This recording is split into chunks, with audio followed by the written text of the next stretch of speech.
మీ ఇంట్లో ఉన్న లక్ష్మీదేవి ఫోటో కేవలం పూజ కోసం మాత్రమే కాదు, ఆ రూపం వెనుక ఒక గంభీరమైన సంకేతం దాగి ఉందని మీకు తెలుసా? నమస్కారం, ఇది ఎల్ఎంకే డెవోషనల్. ఈరోజు మన ఇంట్లో సాధారణంగా కనిపించే లక్ష్మీదేవి వివిధ రూపాల వెనక ఉన్న ఆధ్యాత్మిక మరియు సంకేతార్థాన్ని తెలుసుకుందాం. పద్మాసనంలో లక్ష్మీదేవి శాంతి మరియు పవిత్రత. పద్మం అంటే కమలం. కమలం బురదలో పెరిగిన స్వచ్ఛంగా ఉంటుంది.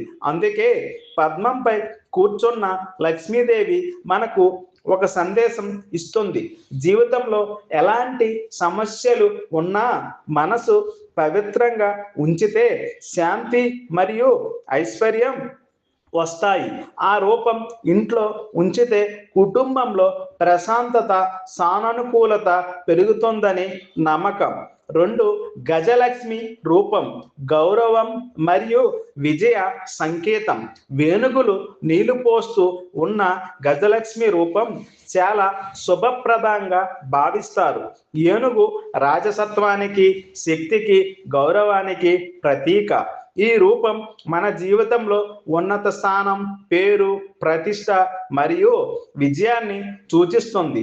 వ్యాపారులు, ఉద్యోగులు ఈ రూపాన్ని ప్రత్యేకంగా పూజిస్తారు.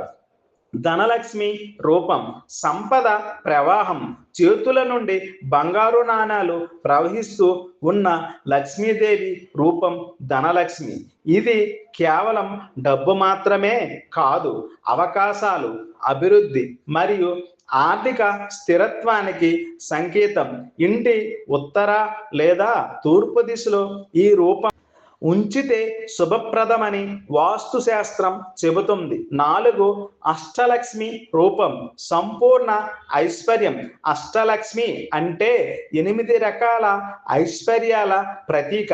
ఆ రూపాల్లో ఆదిలక్ష్మి అంటే ఆధ్యాత్మిక శాంతి, ధనలక్ష్మి అంటే ధనం, ధాన్యలక్ష్మి అంటే ఆహారం, సంపన్నత, గజలక్ష్మి అంటే గౌరవం, సంతానలక్ష్మి అంటే సంతానం, విద్యాలక్ష్మి అంటే జ్ఞానం, ధైర్యలక్ష్మి అంటే ధైర్యం, విజయలక్ష్మి అంటే విజయం. ఈ రూపం జీవితం సమతుల్యంగా ఉండేందుకు అవసరమైన అన్ని శక్తులను సూచిస్తుంది. 5, నిల్చున్న లక్ష్మీదేవి రూపం హెచ్చరిక. కొంతమంది నిల్చున్న లక్ష్మీదేవి ఫోటోను పూజిస్తారు.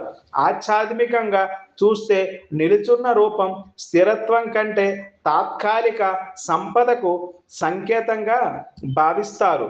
అందుకే చాలా మందికి కూర్చున్న రూపమే శుభప్రదంగా భావిస్తారు. లక్ష్మీదేవి రూపం కేవలం అలంకారం కాదు, అది మన విశ్వాసం, మనస్సు మరియు ఇంటి శక్తిని ప్రతిబింబిస్తుంది.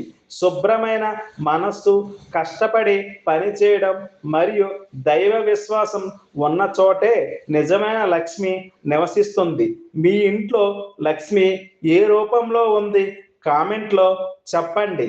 ఇలాంటి ఆధ్యాత్మిక విషయాల కోసం ఎల్ఎంకే డివోషనల్ ఛానల్ని సబ్స్క్రైబ్ చెయ్యండి.